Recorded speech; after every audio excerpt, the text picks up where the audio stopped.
Hey, let's now build the subscriber offer reminder. So the purpose of this flow is to remind everyone who joined your list and received the welcome email with an initial offer, a discount code, for example, about the expiration date of said discount. So this flow gets triggered whenever someone subscribes to a list. And once again, you can specify whether this applies to all your lists or a specific one, and all subscription methods or a specific one.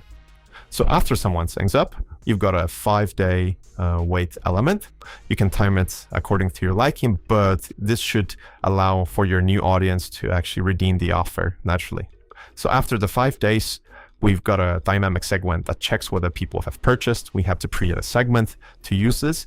So if the people that joined our list within the 5 days have made a purchase, they go down the green path, we tag them as purchased. But if they haven't, they go down this red path over here, and they receive our reminder email that reminds them about the expiration date and the purpose of this communication, the purpose of this offer.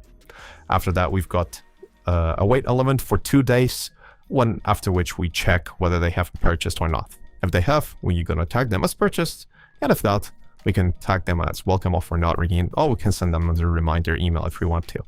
This will help you. This tab will help you segment your audience for future campaigns and future projects. And there you go. That's the subscriber offer reminder flow.